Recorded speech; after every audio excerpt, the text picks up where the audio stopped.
The requirements for this video to make it possible are 9-volt battery, 9-volt battery clip, KN222 transistor, switch, 100k ohm resistor, 220 capacitor, and 100 ohms resistor, tapos LED, and some wires.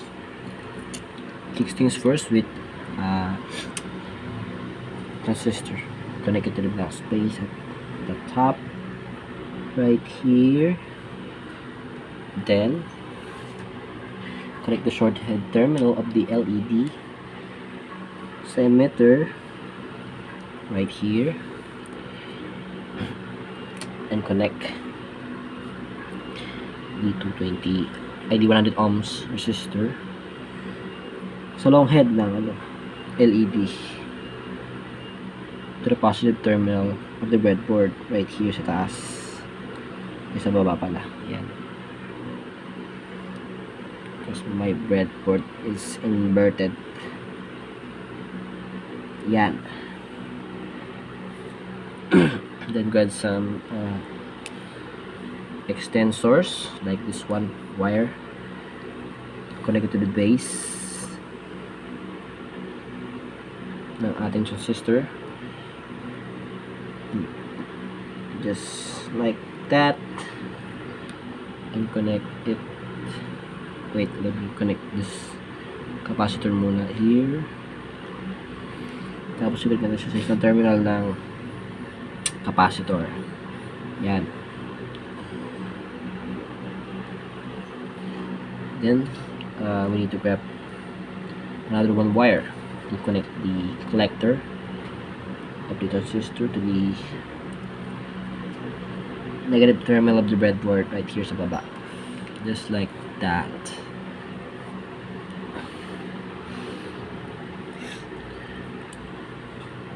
Another one,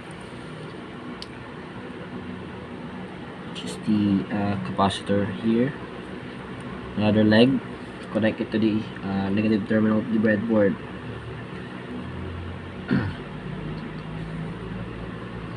Like that. Tapos dito sa kabila, pantay lang sila dapat para maayos. Then grab this switch right here and attach it wherever you want, but I want it sa middle. Connect it na naman sa base ng transistor.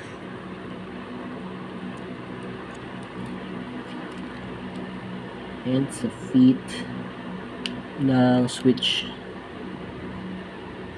at the bottom.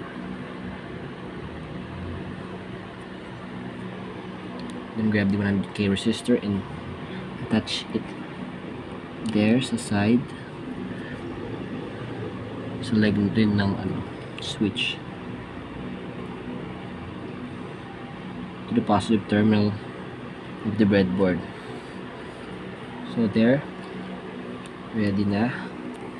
Grab the power supply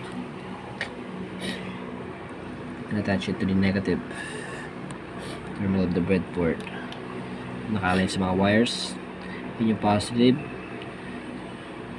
naka-align sa mga resistors. There. So here's the testing of this circuit. This circuit is called as RC circuit or delay circuit in other term. Let's press the button. There, as you can see, it's charging, which if I let go of my hand, the capacitor will power the LED up and mamatay siyang dahan-dahan. If you hold this one right here, mag-i-store siya ng electricity sa capacitor. And if you let go, magagamit yung na-store na yon sa capacitor. So there you have it, RC circuit or delay circuit video application task 2.